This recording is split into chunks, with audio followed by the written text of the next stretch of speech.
ရက်ကွက်ထဲမှာနော်ရက်ကွက်ထဲမှာဘောလုံးအသင်းကစားကြတဲ့အခါကြလို့ရှိရင်နော်တခါကြလို့ရက်ကွက်အသင်းထဲမှာကစားနေတဲ့အခါကြလို့ရှိရင်ချို့ရက်ကွက်အသင်းတွေကနေပြီးကမှသူတို့ကဘာအဆင့်လောက်ဒါမှမဟုတ်လို့ရှိရင်မြို့နယ်အဆင့်လောက်တိုင်းအဆင့်လောက်လို့အောင်းဝေးပြီးကမှကဘာဖလားဘောလုံးပွဲကိုတွားပြီးကမှချေးတိုက်တာမျိုးရှိတတ်တယ်ပေါ့နော်ရှိတယ်ဆိုတာသူတို့အနေနဲ့ဝေဖန်ခွင့်ရှိတယ်ကျွန်တော်လည်းဝေဖန်ခွင့်ရှိတာပဲသို့တော်လည်းပဲဘောလုံးကံမှုတာလေးတစ်မျိုးနဲ့ပေါ့လေဘောလုံးရက်ကွက်ဘောလုံးကံမှုတာလေးတစ်မျိုးနဲ့တော့ကဘာဖလားအသင်းနဲ့ငါတို့ကန်ရင်တောင်အဆင်ပြေတယ်ဆိုတာမျိုးတော့ကျွန်တော်တွေးလို့မရဘူးဆိုရင်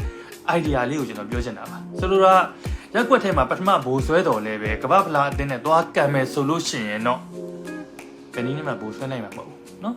်ဒါကိုကျွန်တော်တို့ကနားလည်ဖို့လိုတယ်ဆိုတာမျိုးကျွန်တော်ဒီနေ့ဒါလေးကိုအကျယ်ချက်ပြီးရှင်းနေတာဖြစ်ပါတယ်နော်အဲ့တော့ဒီကံမှာကျွန်တော်တို့ကဘာလဲဆိုတော့ရက်ကွက်အသင်းကိုနှိမ်နေတာလားဆိုတာမျိုးပြောချင်လာလိမ့်မဟုတ်ဘူးကျွန်တော်တို့ကရက်ကွက်အသင်းကိုနှိမ်တာမဟုတ်ဘူးစူးစမ်းရင်ခုနကပြောလို့မြို့နယ်အဆင့်လည်းရောက်နိုင်တယ်တိုင်းအဆင့်လည်းရောက်နိုင်တယ်နိုင်ငံအဆင့်လည်းရောက်နိုင်တယ်ခါတလေမှာဆိုလို့ရှိရင်ခုနကပြောလဲ global အဆင့်ဆိုတဲ့ကမ္ဘာအဆင့်ကိုကျွန်တော်တို့ရောက်နိုင်တယ်နော်တို့တော့လည်းပဲကိုယ့်ရဲ့လက်ရှိအနေအထားကိုတော့ကျွန်တော်တို့ကနည်းနည်းသိဖို့လိုတယ်ဆိုတာမျိုးလေးကျွန်တော်ကအရင်ဆုံးခြေစင်းလေးအနေနဲ့ပြောပြတာပေါ့နော်ပြောပြမိလို့ရှိရင်ကျွန်တော်ကဘာပြောချင်တာလဲဆိုတော့ကျွန်တော်ဒီနေရာမှာ world order ဆိုတဲ့ဒီကမ္ဘာရဲ့အစီအစဉ်ဆိုတဲ့စကားလုံးလေးတစ်လုံးကိုကျွန်တော်ပြောချင်ပါတယ်ကမ္ဘာရဲ့အစီအစဉ်ဆိုတာမျိုးကဘာလဲဆိုတော့ကမ္ဘာကြီးတစ်ခုလုံးမှာကျွန်တော်တို့ကဒီထည့်ပြီးသွင်းစဉ်းစားတဲ့အခါကြလို့ရှိရင်ခုနေ့ကကျွန်တော်ပြောသွားတဲ့သရုပ်ဆောင်တွေ actor တွေထဲမှာ level မတူဘဲနဲ့ကစားနေရတဲ့မျိုးကြီးအများကြီးရှိတယ်ပြောချင်တာကဘာလဲဆိုတော့ဟိုတုန်းကကျွန်တော်တို့ကစစ်အေးဆိုပြီးကမှကျွန်တော်တို့ Cold War ပေါ့နော်ကျွန်တော်တို့ပြောရမှာဆိုရင် American နဲ့ Russia နဲ့ဟာတစ်ဖက်နဲ့တစ်ဖက်စစ်လက်နက်တွေအပြိုင်တက်ဆင်တဲ့ကာလရှိခဲ့ဘူးတယ်နော်ဒါကျွန်တော်တို့အားလုံးသိကြတဲ့အတိုင်းပါပဲအားလုံးသိပြီးသားပါအဲ့တော့ Cold War ဆိုပြီးကမှကျွန်တော်တို့ကဒီစစ်အေးဆိုတော့စစ်တော်တိုက်နေတာမဟုတ်ဘူးသို့တော်တိုက်လာတဲ့အချိန်မှာကျွန်တော်တို့အစင်သင့်ဖြစ်အောင်လို့ဆိုပြီးကမှကမ္ဘာမှာရှိသောနိုင်ငံကြီးနှစ်နိုင်ငံကနေပြီးကမှနော်နိုင်ငံကြီးနှစ်နိုင်ငံကနေပြီးကမှတခြားသောနိုင်ငံတွေကိုသူ့ဘက်သားဖြစ်အောင်တင်သွင်းကြတယ်အပြိုင်ဆိုင်တင်သွင်းကြတယ်နောက်တစ်ခါအပြိုင်ဆိုင်စစ်လက်နက်တွေပြင်ဆင်ကြတယ်အပြိုင်ဆိုင်စစ်လက်နက်တွေတိုက်ဆင်ကြတယ်ဒီချိန်ကိုကျွန်တော်တို့ကစစ်အေးလို့ခေါ်တယ်နော်အဲ့တော့စစ်အေးလို့ခေါ်တဲ့အခါမှာကျွန်တော်တို့ကဘာကိုပြောချင်တာလဲဆိုတော့အဲ့ဒီချိန်မှာစစ်အေးကာလမှာကျွန်တော်တို့ကကမ္ဘာရဲ့အစီအစဉ်မှာဆိုလို့ရှိရင်စစ်အုပ်စုကြီးခုနကတိုင်းပြည်မှာအုပ်စုကြီးနှစ်စုပေါ့နော်ခုနကပြောလို့အင်အားကြီးရဲ့ super power လို့ခေါ်တယ်အင်အားကြီးမှတဲ့အုပ်စုကြီးနှစ်စုရှိနေခဲ့တယ်အုပ်စုကြီးတစ်စုအောင်မှာနိုင်ငံတစ်နိုင်ငံဥဆောင်တယ်အုပ်စုတစ်စုအောင်မှာခြားနိုင်ငံတစ်နိုင်ငံဥဆောင်ပြီးကြမှာဒီအုပ်စုနှစ်စုရဲ့နောက်မှာတခြားသောပေါ့နော်ခုနလက်အောက်ခံမဟုတ်တော့လဲပဲတိမ်သွင်းထားတဲ့နိုင်ငံငယ်လေးတွေကနေပြီးကြမှာဒီအပြိုင်အဆိုင်အင်အားတွေစုဖွဲ့တာမျိုးတွေရှိတယ်နော်အဲ့ဒီအုပ်စုနှစ်စုကအမေရိကန်နဲ့ရုရှားလို့ကျွန်တော်ပြောကြမယ်နော်အဲ့လိုပြောကြတဲ့အခါမှာအမေရိကန်နဲ့ရုရှားအင်အားကြီးနှစ်ခုကိုကျွန်တော်တို့က bipolar လို့ခေါ်တယ်ကမ္ဘာကြီးမှာကျွန်တော်တို့ကဒီအင်အားနှစ်ခုပြိုင်ဆိုင်ပြီးကမှအင်အားချင်းဝင်ရှာညှိနေတဲ့သဘောကိုကျွန်တော်တို့ပြောပြတယ်အဲ့တော့အင်အားချင်းဝင်ရှာညှိရဆိုတာကျွန်တော်တို့ကဘာကိုကြည့်ပြီးကျွန်တော်တို့ကပြောတာလဲဆိုတော့ဒီကမ္ဘာလောကကြီးမှာပေါ့နော်ကမ္ဘာလောကကြီးမှာတဘာဝတရားကြီးကအင်အားချိန်ဝင်ချာညှိပေးထားတယ်ဆိုတဲ့သဘောတရားကိုကျွန်တော်တို့ကအခြေခံပြီးကမှပြောရဖြစ်တယ်ဆိုလိုတာကဒီပေါ့လေမြတ်တော်တော်ထဲမှာယုံနေလည်းရှိတယ်မြေခွေးတွေလည်းရှိတယ်နော်အဲ့တော့မြေခွေးကနေယုံကိုလိုက်စားတယ်ယုံကပြေးယုံပဲတတ်နိုင်တယ်ဘာမှမတတ်နိုင်ဘူးပြေးမယ်မပြေးနိုင်ရင်မိခံရမယ်အဲ့ဒါကြောင့်ကျွန်တော်တို့ကဘာလဲဆိုတော့ဒီဟာဒီအင်အားချိန်ကိုရှာညှိထားတယ်လို့ကျွန်တော်တို့ကပြောလို့ရှိရင်ဟာမင်းမြေခွေးကယုံကိုအချိန်မြွေးနိုင်နေတာပဲဘာကိစ္စအင်အားချိန်ကိုရှာညှိရလဲကျွန်တော်တို့ကပြောတာလဲလို့မေးလာတဲ့အခါကျလို့ရှိရင်ယုံရဲ့ပေါက်ဖွားနှုံးသည်မြေခွေးရဲ့ပေါက်ဖွားနှုံးနဲ့အင်မတန်များအောင်လုပ်ထားတယ်နော်မြေခွေးရဲ့ပေါက်ဖွားနဲ့အင်မတန်များအောင်လုပ်ထားတဲ့အခါကျလို့ရှိရင်မြေခွေးဘယ်လောက်တက်မြေခွေးရေတွက်နဲ့ယုံရေတွက်နဲ့ဟာသူ့အချိုးချလေးပဲဖြစ်နေလေးရှိတယ်တကယ်လို့မြတ်ကျွန်တော်တို့ကသဘောကောင်းစွာနဲ့ပဲမြေခွေးတွေအကုန်တတ်ပြစ်လိုက်လို့ရှိရင်ဘာဖြစ်သွားမလဲဆိုတော့ယုံနေကအင်မတန်အင်အားတိုးပွားလာပြီသူ့ကိုတတ်မဲ့သူမရှိတော့ဘူးလေယုံနေကအင်မတန်တိုးပွားလာပြီးတော့ဒီမြက်ခင်းကြီးတစ်ခုလုံးကိုစားပြပြီးကြမှာမြက်ခင်းကကျွန်တော်တို့ဗာလဲဆိုတော့ ecosystem ခေါ်တဲ့သဘာဝပတ်ဝန်းကျင်ထိန်းသိမ်းမှုပြတ်သုံးသွားလိမ့်မယ်ဒီလိုမျိုးကျွန်တော်တို့ကအင်အားချင်းကိုညာသဘာဝမှာနှိထားတာရှိတယ်လို့ကျွန်တော်တို့ကယူဆကြတယ်ဒီနေ့မနေ့ကိုရစ်ချက်လာမသိအမေရိကန်နိုင်ငံမှာရှိတဲ့ဒီဟွာပေါ့နော်ဒီ ဒီကန်ကြီးတွေပေါ့နော်အမေရိကန်နိုင်ငံရှိတဲ့ရေကန်ကြီးတွေအကြီးတွေထဲမှာသူကဒီရွှေငါးတွေကိုမွေးတဲ့အခါကြလို့ရှိရင်ရွှေငါးတွေကသူ့ရဲ့မူရင်းမျိုးစိတ်မဟုတ်ဘူးနော်ကျူးကျော်မျိုးစိတ်ရွှေငါးဆိုတာတကယ်တမ်းကျရင်ဘာမှကျွန်တော်တို့ဒီပေါ့နော်ဒီသူများကိုတတ်နိုင်တဲ့စွမ်းအားမရှိတဲ့အင်မတန်မှငင်းငင်းချင်းချင်းနေတဲ့အကောင်လေးတွေတိုးတော်လည်းပဲရွှေငါးတွေကဒီကန်ကြီးတွေမှာသူ့ကိုတတ်မဲ့သူရှိတယ်ပေါက်ပွားနှုံတွေအများကြီးများလာတဲ့ခါကျရွှေငါးစွန့်ပစ်တဲ့အညစ်အကြေးတွေကနေအဲကြေးတွေရေမွှားတွေအများကြီးပွားများပြီးကမှတခြားသောရင်းနေသတ္တဝါတွေရဲ့နေထိုင်မှုကိုပြတ်သုံးလာတယ်။အခြားသောရင်းနေသတ္တဝါတွေရှင်းတိုင်းမှုကိုပြတ်သုံးလာတယ်။အဲ့ရင်းနေသတ္တဝါတွေပေါ်မှာမိခိုပြုတ်နေကြတဲ့ငှက်တွေနော်ငါးစားတဲ့ငှက်တွေရဲ့နေထိုင်မှုကိုပြတ်သုံးလာတဲ့အတွက်ကြောင့်ဘာလို့လဲဖြည်းဖြည်းနဲ့ ecosystem ကြီးပျက်စီးသွားမှာမဟုတ်လို့အခုသဘာဝပတ်ဝန်းကျင်ထိန်းသိမ်းတဲ့သူတွေကဒီကျူးကျော်မျိုးစိတ်ဖြစ်တဲ့ရွှေငါးတွေကိုဖယ်ရှားပြစ်နေရတယ်ဆိုတော့ကျွန်တော်တို့သတင်းလေးပေါ့နော်ကိုရစ်ချက်မျိုးတက်ရေးထားမျိုးရှိတယ်။အဲ့ဆိုလိုတဲ့သဘောကဘာလဲဆိုတော့အဲ့ဒီအင်အားချိန်ဝင်ရှာညှိမှုဆိုတာမျိုးရှိအောင်အတွက်ကျွန်တော်တို့ကဗာလဲဆိုတော့ဒီကိုဝါကာလာမှာဘိုင်ပူလာဆိုတဲ့သဘောနဲ့နော်ကျွန်တော်တို့ဗာလဲဆိုတော့စစ်အာကြီးနှစ်ခုကနေအချင်းအပြန်အလှန်ညှိနှိုင်းခဲ့ကြတယ်နော်သို့တော်ဘာဖြစ်လဲဆိုတော့အခုကိုဝါနောက်မရှိတော့ဘဲနဲ့ကျွန်တော်တို့ဘာလဲရိုင်းကြီးပြကြသွားပြီးတဲ့နောက်မှာကျွန်တော်တို့ကဒီနေရာမှာကျွန်တော်တို့ကဘိုင်ပူလာမဟုတ်တော့ဘဲနဲ့အမေရိကန်တစ်ခုတည်းပေါ့နော်အင်အားကြီးနိုင်ငံဖြစ်သွားပြီဆိုပြီးကမှကျွန်တော်တို့ကယူနီပိုလာဆိုပြီးလဲတွေးကြတယ်တိုးတော့ဒီဘိုင်းမှာလည်းကျွန်တော်တို့ယူနီပူလာမဟုတ်ဘူးမာတီပူလာနော်စူပါပါဝါရှိတဲ့နိုင်ငံတွေအများကြီးရှိနေပြီဆိုတော့အယူဆလည်းနည်းနည်းရှိတယ်နော်အဲ့တော့စူပါပါဝါတွေအများကြီးရှိနေပြီဆိုတော့အယူဆမှာကျွန်တော်တို့ဒီဘိုင်းအားဖြင့်ဘာစဉ်းစားလဲဆိုတော့စူပါပါဝါရှိတဲ့နိုင်ငံကြီး၃နိုင်ငံလို့ကျွန်တော်တို့တွေးကြတယ်အမေရိကန်ရယ်ရုရှားရယ်တရုတ်ရယ်နော် EU တခါလေထည့်ကြတယ်ပေါ့နော်အဲ့တော့ဒီကမ္ဘာကြီးတွေကျွန်တော်တို့မာတီပူလာဖြစ်နေပြီလို့မျိုးပြောတယ်အဲ့မာတီပူလာဖြစ်တယ်ဆိုတာဘာကိုပြောချင်တာလဲကျွန်တော်တို့ကကဘာကြီးရဲ့ချိန်ဝင်ရှာကိုကျွန်တော်တို့ကညှိနေပေးနေတဲ့နိုင်ငံကြီးတွေဖြစ်နေကြတယ်နော်ဒီလိုမှမဟုတ်လို့ရှိရင်အမေရိကန်ကနေပြီးကမှဝါမျိုးသွားမယ်ဒါမှမဟုတ်လို့ရှိရင်တရုတ်ကဝါမျိုးသွားမယ်ဖြစ်တဲ့ကြောင့်တရုတ်ရဲ့အင်အားကိုပြန်ပြီးကမှထိမ့်သိမ့်ဖို့ဆိုလိုတာ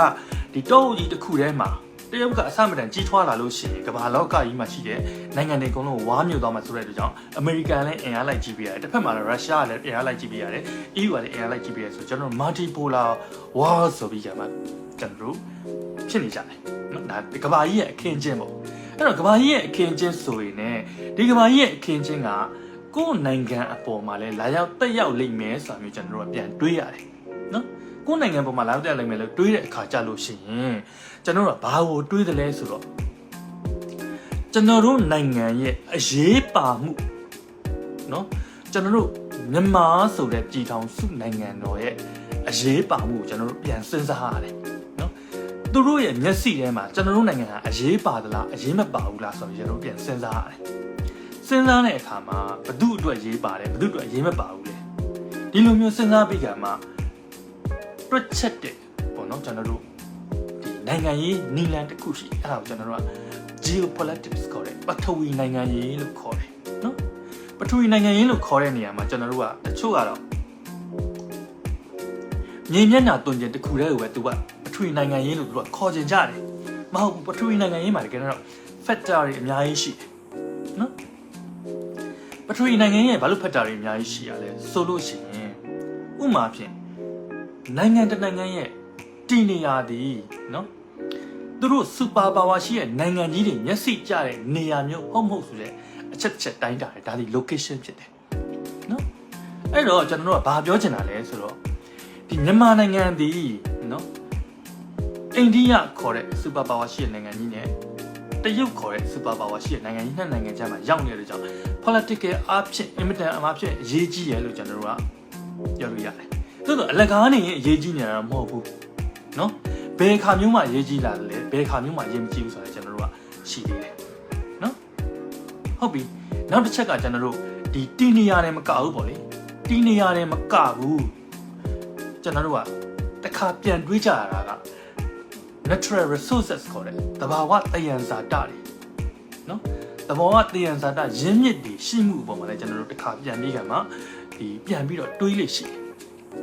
အဲ့ဒါဘာလဲဆိုတော့ကျွန်တော်တို့ကအထူးသဖြင့်ကျွန်တော်တို့အာရကဘာဆိုမှလည်းကျွန်တော်တို့ဒီရေနံတွေအများကြီးထွက်လို့ရှိတယ်။စွမ်းအင်ပေါ့လောင်စာရဲ့ရင်းမြစ်ဖြစ်တဲ့ရေနံရှိတဲ့နိုင်ငံတွေကိုသူတို့အနောက်နိုင်ငံတွေကအကုန်မျက်စိကျတာမျိုးရှိတယ်။အဲ့တော့ကျွန်တော်တို့ တချို့တော့မှအီရတ်စစ်ပွဲလို့ပါလဲဆိုတာမျိုးကရေနံမော်မှာမူတည်ပြီးခံမှနော်ရေနံမော်မှာမူတည်ပြီးခံမှသူတို့ကနေပြီးခံမှဒီစစ်ပွဲကိုဖော်ဆောင်တာမျိုးလို့ကျွန်တော်တို့တွက်ထုတ်ကြတာရှိတယ်အဲ့တော့ကျွန်တော်တို့ခုနက geopolitics မှာ location နဲ့မကောင်း natural resources ပါလဲရှိသေးတယ်နော်နောက်တစ်ခုအရေးကြီးတာတစ်ခုနော်နောက်တစ်အရေးကြီးတာတစ်ခုကျွန်တော်တို့ကဒီနေရာမှာ dimension ခေါ်တာပေါ့ကျွန်တော်တို့နောက်ထပ်သောတိုင်းတာစရာတစ်ခုကကျွန်တော်တို့ကဘာကိုပြောလဲဆိုတော့ပြောလို့ရှိရင်ကျွန်တော်တို့က terrorism ခေါ်တဲ့ကျွန်တော်တို့ကအကြမ်းဖက်မှုဆိုတာမျိုးကိုကျွန်တော်တို့တစ်ခါပြန်စဉ်းစားတယ်ဘာလို့လဲဆိုတော့ကျွန်တော်တို့ဒီ post လက်ထက်မှာကျွန်တော်တို့9/11ပေါ့နော်ကျွန်တော်တို့ဒီဟိုပါပေါ့မျောစင်ညီနောင်ကိုကျွန်တော်တို့ဒီဟိုကနေပြီးကမှဘယ်လာတွေကနေပြီးကမှလေမြန်ကြီးတိုက်ချပြတယ်အားလုံးသိကြပါလိမ့်မယ်အဲ့ဒီအချိန်မှာကျွန်တော်တို့ကဘာလဲဆိုတော့ကဘာကြီးကစစ်ဖြစ်နေပြီလို့ post ကပြောသွားတယ်ကျွန်တော်မှတ်မိတယ်အဲ့တော့ဘာကြောင့်စစ်ဖြစ်လဲဆိုတော့ဒီတစ်ခါဖြစ်ရတဲ့စစ်ကနိုင်ငံချင်းဖြစ်ရတဲ့စစ်မဟုတ်ဘဲနဲ့အင်မတန်မှပဲတိမ်မွေ့တဲ့ကိုပြောက်စစ်ခေါ်မှာပေါ့ကျွန်တော်နိုင်ငံချင်းဖြစ်ရတဲ့စစ်ကအင်မတန်မှပဲတိတာတယ်နှစ်နိုင်ငံကတပ်သားတွေရှိမယ်နော်နှစ်နိုင်ငံတပ်သားတွေရှိမယ်ဒီတပ်သားတွေအချင်းချင်းရင်ဆိုင်ပြီးတော့တိုက်ခိုက်မယ်အရက်သားတွေကိုရှောင်လွှဲမယ်အရက်သားပြစ်မှတ်တွေကိုဖယ်ရှားမယ်နော်ဒါကကျွန်တော်တို့ကဒီနိုင်ငံချင်းဖြစ်တဲ့စစ်တွေမှာကျွန်တော်တို့ကအဲ့လိုဖြစ်တယ်သို့တော့ကျွန်တော်တို့အကြမ်းဖက်မှုပေါ့နော်ဒီ terrorist ခေါ်တဲ့အကြမ်းဖက်မှုစစ်ကကြတော့ဘာလဲဆိုတော့သူ့ရဲ့ဥတီယာပြစ်မှတ်ပြီးစစ်သားမဟုတ်ဘဲနဲ့တစ်ဖက်နိုင်ငံမှာရှိတဲ့အရက်သားတွေလည်းဖြစ်နေနိုင်တယ်လို့ဘာမှအပြစ်မရှိတဲ့လူတွေလည်းဖြစ်နေနိုင်တယ်ဒါပြန်စဉ်းစားရမယ်နော်နောက်တစ်ခုကသူတို့ကိုတိုက်ခိုက်မဲ့သူဒီစစ်သားဟုတ်ချင်မဟုတ်မယ်ဘာသာရေးအစွန်းရောက်ဖြစ်ခြင်းဖြစ်မယ်လူမျိုးရေးအစွန်းရောက်ဖြစ်ခြင်းဖြစ်မယ်နောက်တစ်ခုစိတ်ထဲမှာခံစားချက်ပုတ်ကွဲနေတဲ့လူတစ်ယောက်ဖြစ်ရင်ဖြစ်မယ်ဆိုတော့ကိုဖြောင်းရန်သူဘယ်သူမှဘယ်အချိန်မှာတင့်မလားကိုလုံးမှာဒီဘုံတွေချီပြီးကမှလူအထက်ကိုပြေးဝင်မလာဘူးလို့ပြောလို့မရဘူးနောက်တစ်ခုက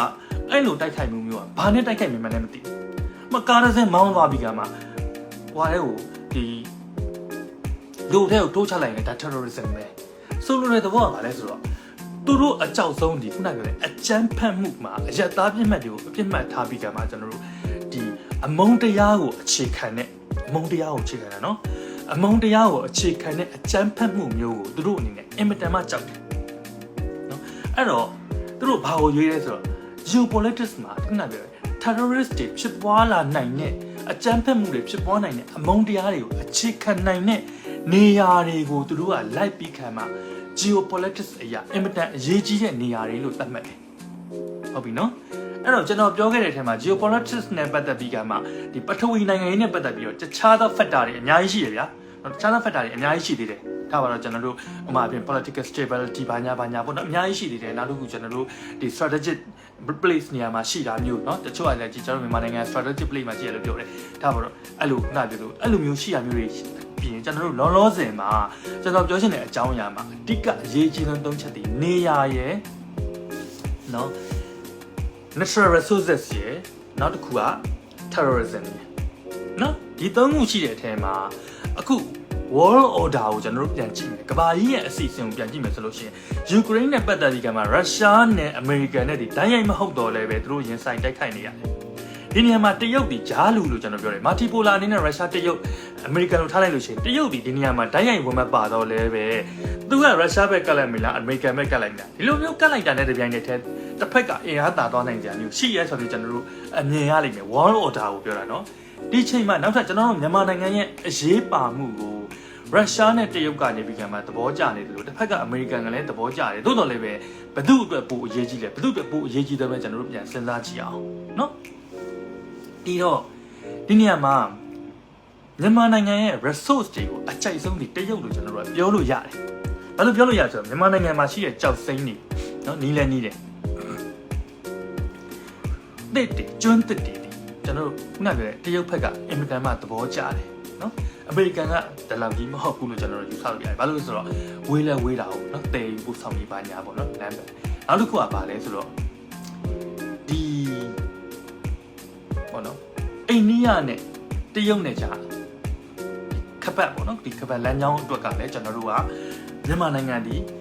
အင်မတန်အရေးကြီးတဲ့တရုတ်တွေရရှိတယ်နောက်တစ်ခုနော်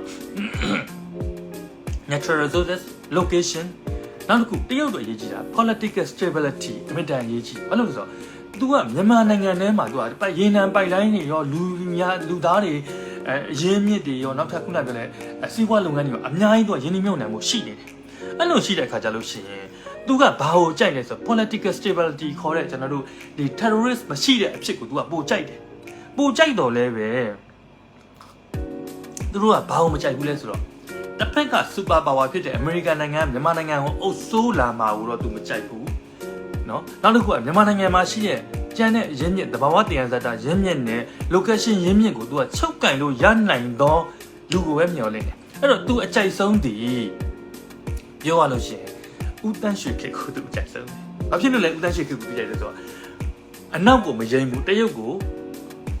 ပေါက်ဖို့ဆွေမျိုးပေါက်ဖို့နေတယ် तू ကကိုးကွယ်တယ်အောက်ကြီးနဲ့မြန်မာနိုင်ငံပစ္စည်းတွေကိုရောင်းတယ်နိုင်ငံသားတွေကိုတည်ငြိမ်အောင်ချိန်ထိန်းထားနိုင်တယ်အဲ့ဒါအရေးကြီးရနော်နိုင်ငံသားတွေကိုတည်ငြိမ်အောင်ထိန်းထားသူကသူကြောက်မကြောက်တရုတ်ကိုယ်တိုင်ကလည်းသူ့ရဲ့နိုင်ငံသားတွေကိုအကြောက်တရားနဲ့အုပ်စိုးရတဲ့ကြောက်အကြောက်တရားနဲ့အုပ်စိုးသည်ဖြစ်တယ်မအုပ်စိုးသည်ဖြစ်တယ်သူ့အနေနဲ့နိုင်ငံကိုငြိမ်နေလို့ရှိရင် political stability ဖြစ်လို့ရှိရင်သူ့ကိုကိုးကွယ်တဲ့သူဖြစ်တဲ့တန်းရွှေတီသူ့အတွက်အကောင်းဆုံးသောဒီအစိုးရဖြစ်တယ်အဲ့ဒီအတွက်ကြောင့် तू ကဘာလဲဆိုတော့မင်းအောင်လှိုင်ကနေပြီးကမှအာနာသိန်းတာကိုအင်မတန်ကြိုက်တယ်ကြိုးဆိုတယ်သို့တော်လည်းပဲ तू မကြိုက်တော့တဲ့အချက်ကငြိမ်အောင်ထိသိမ်းနိုင်စွာမရှိတဲ့မင်းအောင်လှိုင်ဖြစ်သွားတယ်။ तू ကတွက်တာကဒီလိုမျိုးမြန်မာနိုင်ငံသားတွေဟာဦးသက်ရွှေလက်ထက်ကလိုပဲငြိမ်သွားမယ်ငြိမ်သွားတဲ့အခါကျလို့ရှိရင်ခုနကပြောလို့ဒီနိုင်ငံအနောက်မျော်တဲ့ပေါ့နော်နောက်မျော်တဲ့အမေစုကိုကြော်လွှားပြီးကမှမင်းအောင်လှိုင်ဒီသူ့လက်အခုတ်ထဲကရေဖြစ်မယ်လို့ तू ကမျှော်လင့်လာတယ်။ခုကသူ့လက်ခုတ်ထဲကရေဖြစ်မလာတဲ့အပြင်နော်သူ့လက်ခုတ်ထဲကရေဖြစ်မလာတဲ့အပြင်ဘာဖြစ်လာလဲဆိုတော့သူတို့နိုင်ငံသားတွေရဲ့အသက်အိုးအိမ်စီးစိမ်ကိုပါအလေးမထားတဲ့ပုံတွေပေါ်လာတယ်နောက်တစ်ခုကသူတို့နိုင်ငံအတွက်လည်းဒီနှုတ်ခတ်မှုကသူ့ပြည်တွင်းမှာဒီမြန်မာနိုင်ငံတွင်းမှာရှိတဲ့သူ့ရဲ့ပိုင်ဆိုင်မှုတွေကိုချင်းချောက်လိုက်တိုင်းနေရတယ်ရှိရတဲ့ကြောင့်သူဒီမင်းအောင်လှိုင်သူမကြိုက်ဖြစ်လာတယ်နော်မကြိုက်ဖြစ်လာတော့လည်းပဲငြိမ်အောင်ကြိုင်နိုင်မယ်ဆိုလို့ရှိရင်မင်းအောင်လှိုင်မဖြစ်ပါဖြစ်နော် NUG ပဲဖြစ်ဖြစ်သူ့အနေနဲ့ကြိုက်နိုင်စွာရှိတယ်သို့တော်လည်းပဲ NUG ကိုသူကဘာမကြိုက်လဲအနောက်မျော်တယ်အနောက်ရင်းတယ်လို့သူကယူဆတဲ့အတွက်ကြောင့်တိတ်ပြီးတော့သူကတိတ်ပြီးတော့သဘောတိုက်တယ်မရှိဘူးကျွန်တော်ဒီလိုမျိုးမြင်ရတယ်မြင်တဲ့အခါကျလို့ရှိရင်တရုတ်ကအဲ့လိုသဘောထားရထားပါတော့နော်အမေရိကန်ကဘယ်လိုသဘောထားမလဲအမေရိကန်အနေနဲ့လောလောဆယ်သူကရုရှားနဲ့သူကထိတ်တန့်ညီမရင်ဆိုင်တဲ့အချိန်မှာတရုတ်နဲ့စစ်မျက်နှာထပ်ဖွင့်မလား no မဖွင့်နောက်တစ်ခုကမြန်မာနိုင်ငံရဲ့ location ကိုဒီလောက်ကြိုက်မလား no သူ့မှာဟိုရှိတယ်ထိုင်းနိုင်ငံရှိတယ်နော်နော်မြန်မာနိုင်ငံရဲ့ resources ကိုဒီလောက်ကြီးသူနေသဘောကျမလား no နော်အဲ့ခါကြလို့ရှိရင်မြန်မာနိုင်ငံမှာသူအကြောက်ဆုံးကခုနပြောတဲ့ terrorism တွေမွေးဖွားလာမှာကိုသူအကြောက်ဆုံးပဲဖြစ်နေတယ်နော်ဘာဖြစ်လို့လဲဆိုတော့အဲ့ဒီလိုမမြင်ရတဲ့ဆိုတာဒီခုနပြောတဲ့ပောက်ခွဲရေးကျွမ်းကျင်နေတဲ့သူတွေပောက်ခွဲရေးကျွမ်းကျင်နေတဲ့သူတွေလက်နက်နဲ့အကျွမ်းတဝင်ရှိတဲ့သူတွေနော်အမုန်းတရားတွေရင်ထဲမှာခံတိမ်ပွက်ထားတဲ့သူတွေကို तू ကအင်မတန်ကြောက်တယ်နော်အဲ့အတွက်ကြောင့် तू ကမြန်မာနိုင်ငံမှာ तू ကတည်ငြိမ်အေးချမ်းရေးကို तू ကလိုလားတယ်မြန်မာနိုင်ငံမှာသူတို့လိုလားတော့အစိုးရတက်ရေးထက်တည်ငြိမ်အေးချမ်းရေးကိုပို့ပြီးတော့လိုလားတယ်လိုလားတဲ့အခါမှာသူတို့ကိုယ်တိုင်ကလည်းဘာကိုမျှော်လင့်လဲဆိုတော့ dialogue နဲ့ဒါလျင် तू ကမြန်မာနိုင်ငံရဲ့ပဋိပက္ခကိုဖြေရှင်းနိုင်မယ်လို့ तू ကတွေးတယ်။ဘာကြောင့်ဒီလိုတွေးလဲဆိုတော့စစ်ရေးအရာအကူအညီ तू ပေးခဲ့တဲ့နိုင်ငံတွေဒီအရှုံးဖြစ်တာမျိုးအာဖဂန်လိုဟာမျိုးပြီးရင်ရှုံးသွားတာပဲ။နာမည်ပြတ်တယ်။နိုင်တာလည်းမဟုတ်ဘူး။ပြီးရင်ခုနကပြောလေ terrorist တွေကိုထပ်ပြီးတော့မွေးဖွားတယ်။နော်။နောက်တစ်ခုစစ်ပွဲလိုဟာမျိုးသူ့အနေနဲ့ဗလိုင်းကြီးဝင်ပြီး30ရဖြစ်အောင်မြန်မာနိုင်ငံကသူ့အတွက်ဗာမြန်ပေးနိုင်လို့လေနောက်တစ်ခုကတရုတ်နဲ့သူနဲ့ထိတ်တိုက်ရင်ဆိုင်မလားဆိုတော့ဒီ multipolar ဖြစ်နေတဲ့အထက်မှာတရုတ်ရယ်ရုရှားရယ်အမေရိကန်ရယ်ရှိတဲ့အထက်မှာအမေရိကန်ဒီစစ်မျက်နှာနှစ်ခုဖွင့်လာအောင်တော့မမိုင်မဲဘူးလို့ကျွန်တော်တို့ကအနည်းဆုံးတော့ယူဆလို့ရတယ်နော်ဒီလိုမျိုးတစ်ချက်တွေးကြည့်အောင်အဲ့တော့အမေရိကန်နဲ့ဒီတရုတ်နဲ့နှစ်ယောက်သားဟာ geopolitics နေရာမှာသူတို့အမြင်ချင်းတူတာက terrorism ကိုကျွန်တော်တို့သူတို့ရနာရမယ်ဆိုအမြင်ချင်းတူတယ်နောက်တစ်ချက်ကကျွန်တော်တို့ဘာဖြစ်လဲဒီနေရာမှာဒီခုနဘိုင်ဒန်နဲ့တရုတ်သမ္မတနဲ့ နိုဝင်ဘာလမှာတွေ့ခဲ့တယ်နော်နိုဝင်ဘာလ15ရက်လောက်တွေ့ခဲ့တယ်တွေ့တဲ့အခါမှာမြန်မာနိုင်ငံနဲ့ပတ်သက်ပြီးကမှဘုံသဘောတူညီချက်တစ်ခုမရဘူးလို့ကျွန်တော်တို့မပြောနိုင်ဘူးဘာလို့ဆိုမပြောနိုင်ဘူးအဲ့လိုမပြောနိုင်တဲ့အခါကျလို့ရှိရင်ကျွန်တော်တို့ကဒီဘုံသဘောတူညီချက်တွေစောစောကပြောတဲ့မြန်မာနိုင်ငံမှာပေါ့နော်မြန်မာနိုင်ငံမှာအကြမ်းဖက်မှုချုပ်ငြိမ်းသွားရေးဆိုတဲ့အမြင်ဒါနိုင်ငံတကာအမြင်ကိုပြောနေရနော်ကျွန်တော်မြန်မာနိုင်ငံအတွေးတွေမြန်မာနိုင်ငံသားအတွေးတွေအားလုံးကအကြမ်းဖက်နေရမဟုတ်ဘူးငါတို့ကလူတက်နေရမဟုတ်ဘူးဆိုတဲ့အတွေးတွေခဏထားလိုက်နိုင်ငံတကာအမြင်ကိုကျွန်တော်တို့ကပြန်ကြည့်မယ်ဆိုလို့ရှိရင်ဘုံသဘောတူညီချက်ကတရုတ်နဲ့အမေရိကန်တွေနှစ်ခုညီဖို့များတယ်ဒီနေရာမှာကျွန်တော်တို့နောက်ထပ်ဘာမြင်ရမလဲဆိုတော့အမေရိကန်ဒီအစင်ဒီဇိုင်းအာဆီယံရဲ့ညှိနှိုင်းရေး၅ချက်ကိုသဘောတူခဲ့တယ်ဆိုတာမျိုးကျွန်တော်တို့မြင်ရမယ်သူတို့ဒေါ်စမာအောင်တို့ခုနကဘာညာရှောက်ပြောနေတာသူတို့ပြောတာတွေမယုံနဲ့ဆိုတာကိုယ့်ကိုကြည့်လိုက်လေနော်အဲ့တော့အဲ့လိုအာဆီယံရဲ့မူ၅ချက်နဲ့တွားဖို့အတွက်ဆိုလို့ရှိရင်သူတို့ကကျွန်တော်ရိုးရိုးသားသားပြောမယ်ဆိုလို့ရှိရင် NUG ကိုလည်းသူကဖိအားပေးမှာပဲ NUG ကိုဖိအားပေးတဲ့နေရာမှာတရုတ်နဲ့အမေရိကန်တွေကျွန်တော်တို့ကနောက်ွယ်ရနေပြီးတူညီသောပြောရမယ်ဆိုရင်တူညီသော incentive တူညီသောရည်ရွယ်ချက်နဲ့ဖိအားပေးနေပြီလို့ကျွန်တော်ခံစားရတယ်ကျွန်တော်တယောက်တည်းခံစားချက်ဖြစ်တဲ့အတွက်ကြောင့်ကျွန်တော်မှားကောင်းမှားနိုင်တယ်သို့တော်လည်းပဲဒါလဲဆိုတော့သူတို့သွားနေတဲ့လမ်းကြောင်းကတော့ကျွန်တော်ခံစားရတာတူနေတယ်အဲ့တော့တရုတ်ကနေပြီးကမှမင်းအောင်လှိုင်ကိုဖိအားပေးမယ်ဆွေးနွေးဖို့ညှိနှိုင်းဖို့နော်ဒီလိုဖိအားပေးတဲ့နေရာမှာတစ်ဖက်ကကျွန်တော်တို့မြောက်ပိုင်းညီနောင်သုံးဖို့3កောင်သုံးမယ်တခြားသောနီလန်3កောင်သုံးမယ်ဒီလိုမျိုးသုံးပြီးကမှသူတို့ညှိနှိုင်းမှုရလုပ်တယ်နောက်တစ်ခုတရုတ်ကဘာလို့ချင်လဲတရုတ်ကသူကငါဝင်ထိန်းတယ်ဆိုတဲ့နာမည်ကောင်းလက်မှတ်လဲသူကလိုချင်တဲ့သဘောရှိတယ်နော်ငါဝင်ထိန်းတယ်ဆိုနာမည်ကောင်းလက်မှတ်လဲလိုချင်တယ်တခါအမေရိကန်ကလည်းတစ်ဖက်ကမင်းအောင်လိုင်ကိုထိန်းပင်နေချိန်မှာအမေရိကန်ကလည်း NUG ကိုထိန်းတဲ့သဘောနဲ့ခုနပြောတဲ့အကြမ်းဖက် terrorist list ထုတ်တဲ့နေရာမှာ NUG အောက်က PDF တွေကိုသူကထုတ်လာတယ်အဲ့တော့ဒီနေရာမှာအမေရိကန်ရဲ့အကြမ်းဖက်စနစ်ကိုအကြမ်းဖက်ပေါ့နော်အကြမ်းဖက်ဒီခုနပြော list ကိုထုတ်တဲ့နေရာမှာ PDF တွေပါတယ်လို့เนาะတစ်ဖက်မှာလည်းပါလဲဆိုတော့တစ်ဖက်မှာမင်းအောင်လိုင်တို့ဒီလောက်ကြီးတိုက်ခတ်တိခတ်နေတာကိုသူကအကြမ်းဖက်တဲ့မှာမထည့်ဘဲနဲ့သူကအစိုးရအနေနဲ့များအောင်းမိထားသလားလို့ကျွန်တော်ကတွေးတယ်သို့တော်လည်းဒါဒီကျွန်တော်ကသွေးရိုးသားရိုးလို့မထင်မဲနဲ့ part of the เนาะဒီတစ်စိတ်တစ်ပိုင်းပေါ့เนาะဒီခုန PR ပေးမှုရဲ့တစ်စိတ်တစ်ပိုင်းဆိုတာမျိုးကျွန်တော်ကတွေးမိတယ်ဟုတ်ချင်မှဟုတ်မယ်နော်ကျွန်တော်ပြောသမျှထဲမှာကျွန်တော်ဟုတ်ရမယ်လို့ကျွန်တော်ပြောနေရမှာမဟုတ်ဘူးကျွန်တော်ရဲ့တွေးပုံတွေးလက်ကိုကျွန်တော်ကချပြတာဖြစ်နေတယ်အဲ့တော့သူတို့ကအမေရိကန်ကနေဒီကမှာခုနပြောတဲ့ NUG ကို PR ပေးလာတယ်နော် PR တွေပေးလာတယ်ခုနကအကြံဖက်ဖြစ်သွားမယ်ဘာညာပေးလာတယ်တစ်ဖက်ကမင်းအွန်လိုင်းကို PR ပေးလာတယ်အဲ့တော့သူတို့ဒီမညှိမနေညှိရတဲ့အခါကြလို့ရှိရင်ကျွန်တော်တို့လိုချင်နေတော့ Federal စနစ်ကျွန်တော်တို့လိုချင်နေတော့အာဏာရှင်စနစ်အမြင့်ပြတ်ရေးသည်ကျွန်တော်တို့ကတစုံတရာသောအတိုင်းအတာနဲ့မကဘူးတော်တော်ကြီးကိုကျွန်တော်တို့အတွက်တက်ရောက်မှုဖြစ်သွားမယ်ဆိုတာမျိုးကျွန်တော်တို့ကမြင်တယ်အဲ့လိုမြင်တဲ့နေရာမှာကျွန်တော်တို့ NUG ရဲ့အနေထားကိုကျွန်တော်တို့ပြန်ပြီးကမှသုံးသပ်ဖို့ပြန်လဲတွေးဆဖို့လိုလာပြီဆိုတာမျိုးကျွန်တော်စဉ်းစားတယ်နော်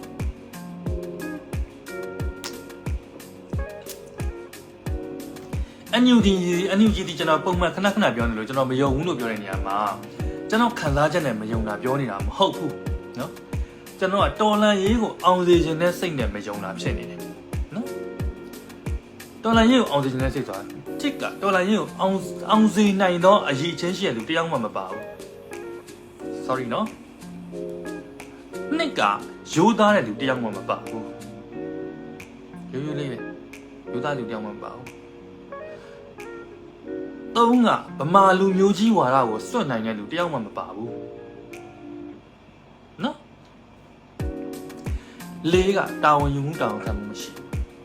အဲ့တော့ဒါတွေကိုကျွန်တော်ဘာကြောင့်ပြောနေရလဲဆိုတော့သူတို့ရဲ့အဆင့်အတန်းသူတို့ရဲ့သိက္ခာသူတို့ရဲ့ရိုးသားမှုတွေဒီနော်မြန်မာနိုင်ငံကတော်လှန်ရေးကိုအောင်မြင်အောင်တည်ဆောင်နိုင်လိမ့်မယ်လို့ကျွန်တော်ကမယုံကြည်တော့ဘူးအဲ့တော့ကျွန်တော်ရဲ့အကိုတယောက်ပြောဖို့ဆိုရယ် NUG ရဲ့ပြဿနာဒီ NLD ရဲ့ပြဿနာအတိုင်းပဲအဲ့ဆိုအတူတူပဲလက်ကျဆင်းနေတာဘာလဲဆိုတော့တစ်ကသူ့လူကိုလူခွဲတယ်အပြင်စီအတွင်းစီခွဲတယ်နော် NUG ရဲ့မှလည်းကြည့်သူ့လူကိုလူခွဲကြတယ်အုပ်စုလိုက်ဖွဲ့နေကြတယ်အပြင်စီအတွင်းစီခွဲတယ်နော် ဘသူအကြံပေးတာမှနားမထောင်ဘူးလူတိုင်းတည်တယ်သုံးကနော်သူတို့လှုပ်ချင်ရလှုပ်တယ်တာဝန်ယူမှုတာဝန်ခံမှုမရှိဘူးအဲ့ဒီအတွက်ကြောင့်ကျွန်တော်တို့ကဒီနေရာမှာ NUG ကိုအပြစ်ပြောရုံနဲ့မပြီးတော့ဘူးအပြစ်ပြောလဲပြင်မှာမဟုတ်တော့ဘူးနော်အပြစ်ပြောလဲပြင်မှာမဟုတ်တော့အဲ့တော့ကျွန်တော်တို့လုံနေတာကသူတို့ကိုပြင်စေခြင်းနဲ့အဆင့်ကိုကြော်သွားပြီသူတို့ကိုခြံထားခဲ့ရတော့မယ့်အဆင့်ကိုရောက်နေပြီဒီနေရာမှာပြောတော့ NUG မရှိ NUG ရှိမရှိလို့မဖြစ်ဘူး NUG တက်ဦးပါဘူးတက်ဦးလို့တက်ဦးကတော့ပါတက်ဦးအလုပ်ဘာလုပ်လဲဘာမှလုပ်နိုင်စွာမရှိဘူးနော်ဘာမှလုပ်နိုင်စွာမရှိဘူးရှိသမျှပတ်စံတွေကိုတုံးဖြုံပစ်လိုက်တဲ့အခါမှာလူတိုင်းသိပါတယ်နော်ဘာမတုံးဘူးပါဘူးလာပြောနေတယ်ကျွန်တော်တို့ကဒီမဲဆောက်လိုဟာမျိုးမှာတောင်ကျွန်တော်တို့ကဗီလာလို့ကျွန်တော်တို့ဗီလာဆိုတာမဲဆောက်ဗီလာဆိုတာသူတို့38မိနစ်တွေနေကြပါဘောနော်38မိနစ်တွေနေရာမှာဟိုရန်ကုန်ရဲ့ကျွန်တော်တို့ဗာလဲဝန်တာမီယာလိုပဲအင်မတန်ဈေးကြီးရဲ့ရက်ကွက်ကမှတမင်တကာသွားနေကြတယ်အဲ့ထက်မှာခုနပြောလဲရှင်းသမျှလူတွေကဟိုမှာ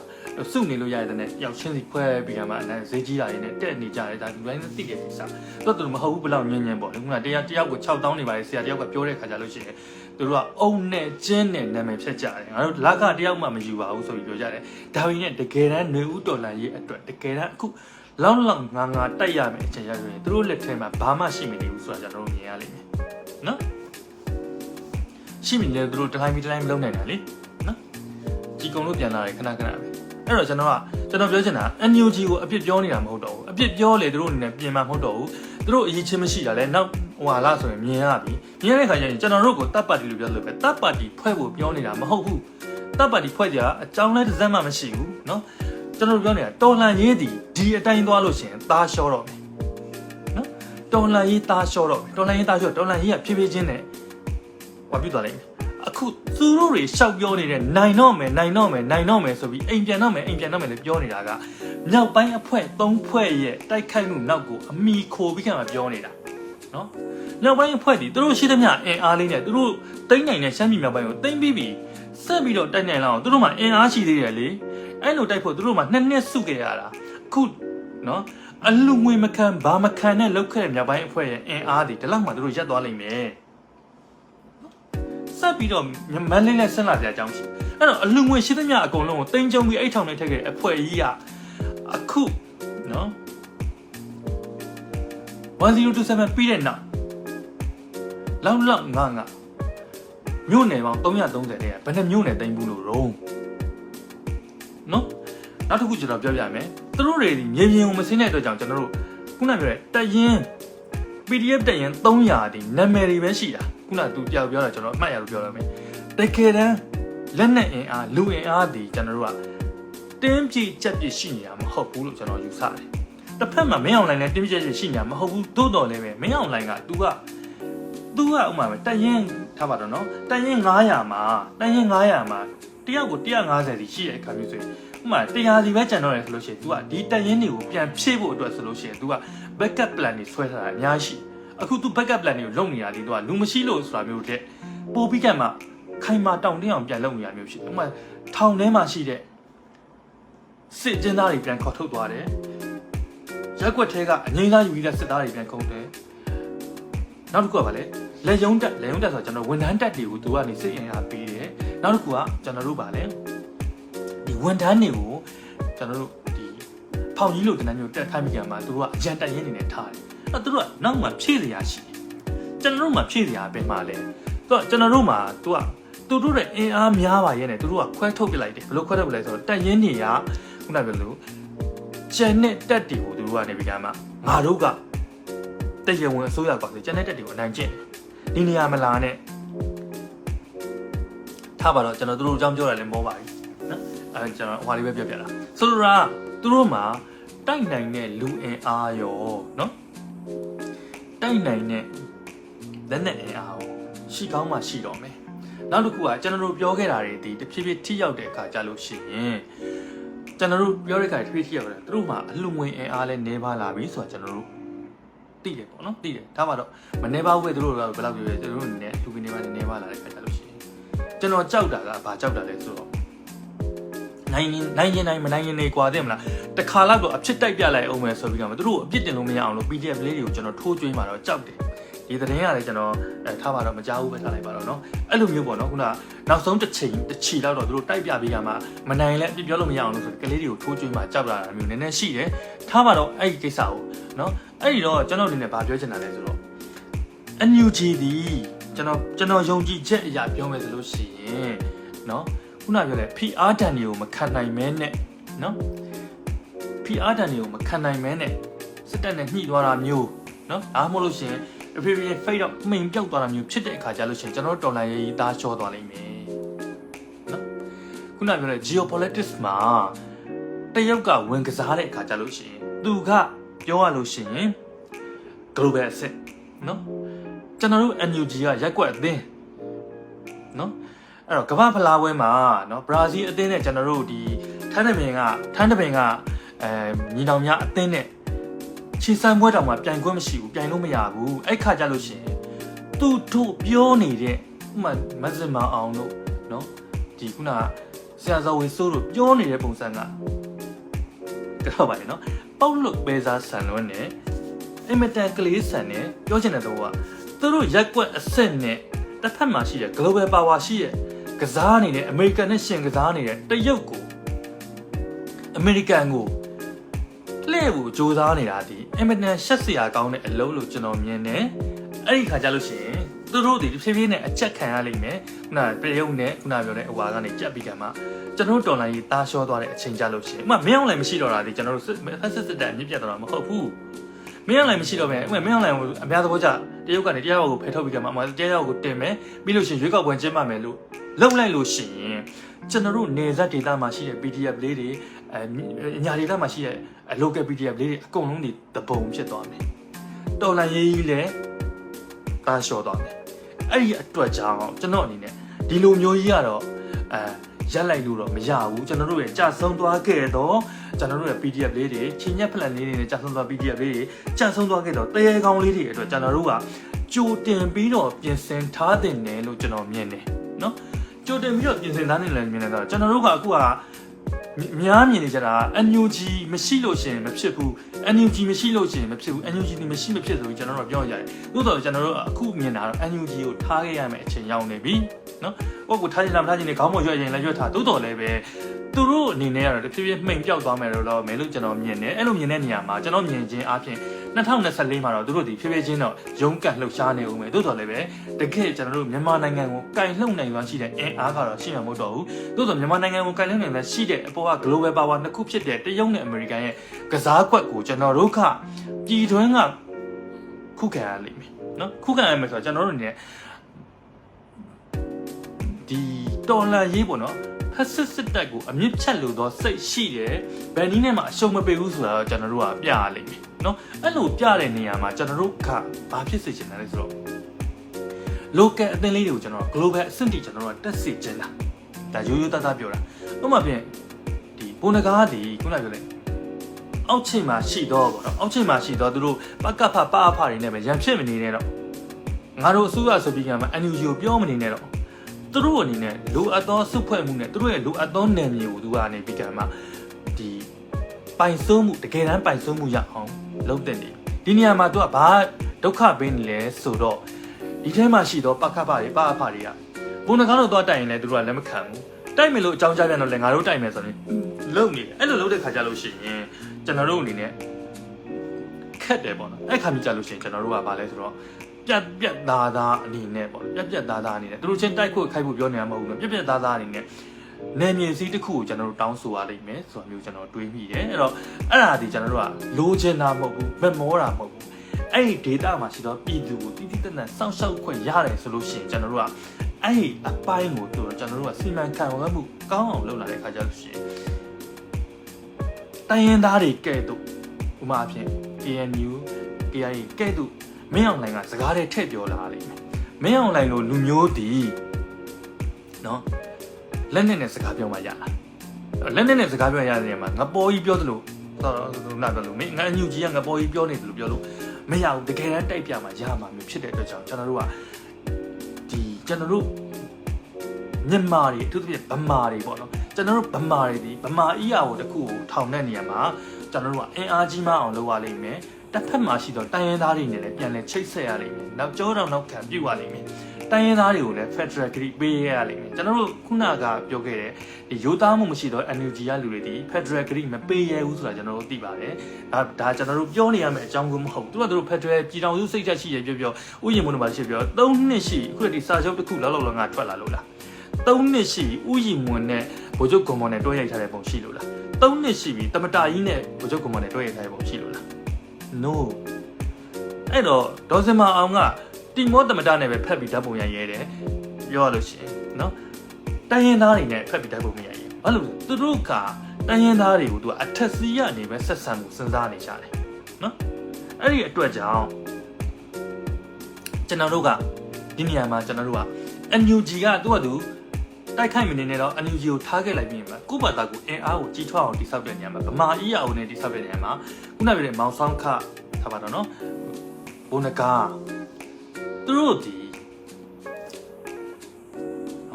ီတူညီသောဘုံသဘောတူချက်နဲ့ချိတ်ဆက်ရလိမ့်မယ်ဒီလိုမျိုးချိတ်ဆက်ရလိမ့်မယ်ဘသူကမှကျွန်တော်တို့ကငါအဖွဲ့ကအင်အားများလို့နော်ငါအဖွဲ့ကလူများလို့ငါအဖွဲ့ကအထက်စီးရဆိုရင်မရှိဘဲနဲ့အမြင်တူတဲ့နောက်ပဲမင်းအောင်လိုင်းကိုတိုက်ထုတ်မယ်ဗမာကြီးကိုတီထောင်မယ်နော်ကိုဒေတာကိုစောင့်ရှောက်မယ်ဆိုလို့ရှိရင်မြန်မာနိုင်ငံကြီးကအကျယ်ကြီးနော်ခုနပြောလဲကျွန်တော်တို့ဒီပါလဲဒီကျွန်တော်တို့ဒီကိုကန့်မှာရှိတဲ့ဒေတာလူနည်းနည်းလေးတိတိလေးရတောင်မှကျွန်တော်တို့ကပါလဲဆိုတော့ကိုပိုင်နယ်မြေအုပ်ချုပ်ရေးနယ်မြေရသေးတာပဲကျွန်တော်တို့ပလဲနယ်လို့ဟာမျိုးမကွေးနယ်လို့ဟာမျိုးနော်ခုနပြောလဲဗမာတွေကိုယ်တိုင်အေးရကိုထီအောင်မယ်တစ်ဖက်မှာရှိတော့ AA တို့ MNDAA တို့နဲ့ချိတ်ဆက်ပြီးကမှ KNU တို့နဲ့ချိတ်ဆက်ပြီးကမှကျွန်တော်တို့ရဲ့သဘောထားဒီလိုမှလို့ရိုးရိုးသားသားချပြတယ်ဆိုလို့ရှိရင်ကျွန်တော်တို့ကခုနကပြော NUG ကိုရာဇဝင်ထဲမှာထားခဲ့လို့ရပြီနော် NUG ကိုရာဇဝင်ထဲထားရဆိုတာမုံလို့လည်းမဟုတ်ဘူးနော်ခုနကပြောလို့ဒီမုံလို့မဟုတ်ဘူးနော်ဒီဟိုမပြုတ်လို့မဟုတ်ဘူးခုနကပြောလို့ຫນွေဦးတော်လန်ရေးမှာအသုံးမဝင်တဲ့အတွက်ကြောင့်ထားခဲ့ရမျိုးဖြစ်ရလိမ့်မယ်နော်သူတို့စီကအာနာလို့ကျွန်တော်လည်းမဟုတ်ဘူးနော်သူတို့ရဲ့အာနာကိုလိုအပ်ပြီးကမှအာနာကိုဖက်တွယ်ခြင်းတဲ့စိတ်ကအယမ်းတိတာလုံးနေလို့အတွက်ကြောင့်ကျွန်တော်တို့ကထားခဲ့ရလိမ့်မယ်ရှင်းရှင်းလေးပြောရင်သူတို့ကဘာလဲဆိုတော့အခု Federal Unit မှာတောင်မှစဉ်းစား Federal Unit မှာသူကဘာလုပ်မလဲ Federal Unit ထဲမှာသူကခုနရွေးကောက်ခံအမှတ်30ရာခိုင်နှုန်းထည့်မယ်တော်လိုင်းရဲ့အဖွဲ့တွေ30ရာခိုင်နှုန်းထည့်မယ်ပြီးလို့ရှိရင်ဂျာကာလာအစိုးရတွေနောက်ထပ်9နှစ်အုပ်ချုပ်ဦးမယ်ဆိုတာမျိုးဒီဟာဒီခုနပြောတဲ့အာနာကိုအင်မတန်မမောတာကြီးကတိတာနေတဲ့အတွက်ကြောင့်သူတို့ခဏလေးထားခဲ့စမ်းပါသူတို့အလုံးမဖြစ်တော့ပါဘူးလို့ကျွန်တော်တို့ကမြင်ရလိမ့်မယ်ဒီနေရာမှာကျွန်တော်တို့ကမုန်းလို့မဟုတ်ဘူးအသုံးဝင်တော့လို့နော်ပတ်စံတွေကောက်ထားပြီးကမှသုံးဖြုံးပစ်တဲ့အတွက်ကြောင့်ခုတကယ်တမ်းလောက်ငါလိုအပ်လာတဲ့အချိန်ကြတော့ဘာမှမရှိဘူးလိုက်ကြည့်ပါ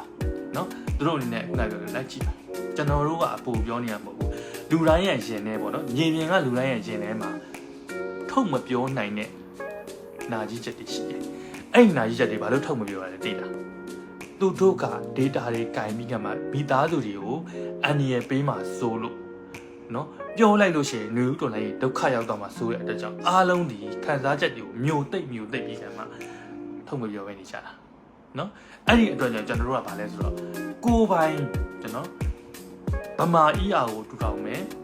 ဗမာတွေအတွက်ကိုယ်ပိုင်နယ်မြေကိုထူထောင်ရမယ်ဒီလိုမျိုးကျွန်တော်တို့ကယူဆတယ်ပေါ့နော်အဲ့လိုမျိုးယူဆတဲ့ကြောင့်ကျွန်တော်တို့ကဘုံနဂါးအနေနဲ့လည်းကြောက်ပြောလို့ရှိရင်ဘုံနဂါးတို့မောင်ဆောင်ခါတို့ကလည်းငါတို့အစိုးရတို့ဆိုတာသွားလုံနေနေသိရမလားသူတို့ကိုပခုံးချင်းရှင်ရမယ်အနေထားမျိုးရောက်နေပြီနောက်တစ်ခုက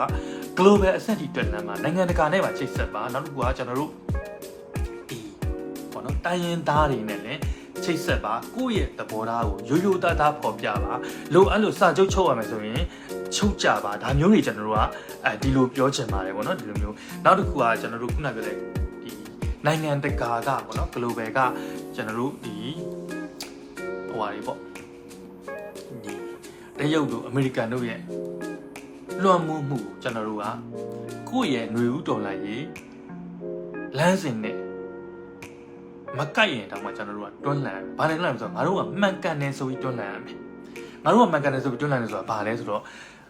သူတို့ကကိုယ်တွေကိုအကြမ်းဖက်ပေါင်းတွန်းတဲ့နေရာမှာခုနကလည်းပြစ်ချက်ကြီးမားမရှိတော့တော်လိုင်းရင်အဖွဲ့တွေနဲ့ပူးပေါင်းရမယ်ဥပမာဖြင့်ကျွန်တော်တို့ကဘူတန်မဏိ သူကလူတက်မှုတွေကျွလွန်တယ်အန်ယူဂျီကနေအရေးမယူရာလူကြီးပေးထားတယ်ဘာဖြစ်လဲတစ်ချိန်ချိန်မှာအန်ယူဂျီကတောင်းခံပြီးအန်ယူဂျီကအကြမ်းဖက်ဖြစ်မှာဆိုတော့ကိုကစစ်တပ်ဖွဲ့လို့ရှိရင်ကိုရဲ့စစ်တပ်ကကိုတိုင်းတိုင်းနင်းနင်းထိန်းသိမ်းရမယ်ကိုရဲ့စစ်တပ်ကဂျနီဗာကွန်ဗင်းရှင်းကိုဖောက်ဖျက်တယ်ဆိုလို့ရှိရင်ဖောက်ဖျက်တဲ့သူကိုအရေးယူရရမယ်အရေးမယူဘဲမတိကြောင်ဆောင်နေလို့ရှိရင်ဒါ double standard ခေါ်တယ်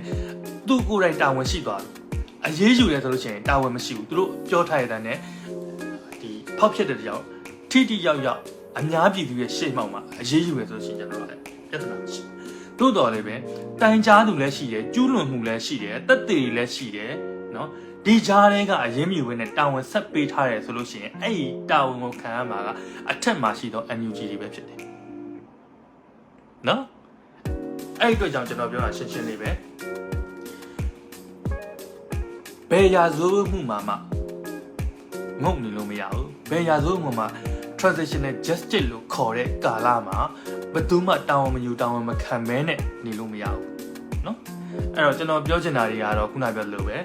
ဒီရက်ကွက်အသင်းဖြစ်နေတာကရှက်စရာမဟုတ်ဘူးရက်ကွက်အသင်းကနေပြီးကြမှာကျွန်တော်တို့မြို့နယ်အဆင့်ကိုတက်ပါမြို့နယ်အဆင့်ကနေပြီးကြမှာကျွန်တော်တို့က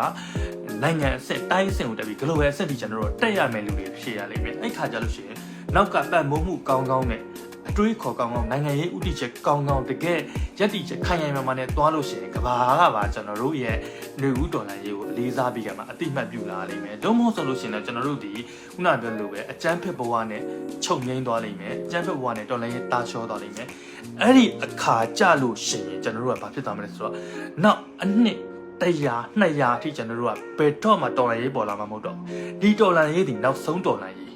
ဒီတောက်ဆုံးဒေါ်လာရေးကိုဖျက်ဆီးနေတာက NUGကျွန်တော်ပြောနော်ကျွန်တော်တာဝန်ယူပြီးပြောနေတာအလကားပြောနေတာမဟုတ်တာဝန်ယူပြီးပြောနေတာ NUG ရလူတွေသူတို့စကားသူတို့ဘာတာဝန်မှမခံဘူးကျွန်တော်ပြောရတယ်ဒီဒေါ်လာရေးဒီနောက်ဆုံးဒေါ်လာရေးဒီဒေါ်လာရေးဒါမအောင်မြင်လို့ရှိရင်နောင်တသက် CDN လုပ်ဖို့လည်းမမျှော်လင့်နဲ့နောင်တသက်အာနာသိမ့်လို့ရှိရင်လူတွေထွက်လာဖို့လည်းမမျှော်လင့်နဲ့နောင်တသက်နော်ဘယ်ဂျန်စီးမှလည်းဝင်တိုက်မယ်လို့မမျှော်လင့်နဲ့အဲ့လိုဖြတ်စည်းခဲ့တာ NUG sorry နော်အာနာတွေတိုင်းပဲအဲ့ဒါ NUGအဲ့လိုဖြည့်စည်းရရောက်နေတဲ့အတွက်ကြောင့်ကျွန်တော်တို့ကလောလောဆယ်မှာကျွန်တော်တို့ကဘာလုပ်ရမလဲဆိုတော့ဒီဒေါ်လာရေးကိုတာမလျှောအောင်လို့လက်ရှိမှာတကယ်တမ်းစေတနာမှန်နေသော local အဖွဲ့အစည်းတွေစေတနာမှန်နေသောတိုင်ရင်သား ERO တွေကျွန်တော်တို့နဲ့ချိတ်ဆက်ပြီးကြမှာနိုင်ငံတကာကိုပါကျွန်တော်တို့ရအောင်ပြရလိမ့်မယ်နိုင်ငံတကာမှာကျွန်တော်တို့အကြမ်းဖက်မဟုတ်ပါဘူးစစ်ရေးပြည်ပြည်ပြင်းတိုက်နေလို့ကျွန်တော်တို့ပြရလိမ့်မယ်စစ်ရေးပြည်ပြည်တိုက်တယ်ဆိုတာစစ်တပ်ဟာစစ်တပ်လို့တိုက်လို့ရှိရင်ကျွန်တော်တို့ကဘယ်တော့မှအကြမ်းဖက်မဖြစ်ဘူးစစ်တပ်ရင်းနဲ့ကျွန်တော်တို့က military ပြစ်မှတ်ကိုတိုက်နေတာဖြစ်တဲ့ကြောင့်ကျွန်တော်တို့ကိုအကြမ်းဖက်စင်တယ်လို့မရဘူး။သို့တော်လည်းပဲအချက်သားပြစ်မှတ်ကိုသွားမဖြစ်လိမ့်နဲ့။ဒါမျိုးကျွန်တော်တို့ကပြန်စဉ်းစားရမှာ။နော်။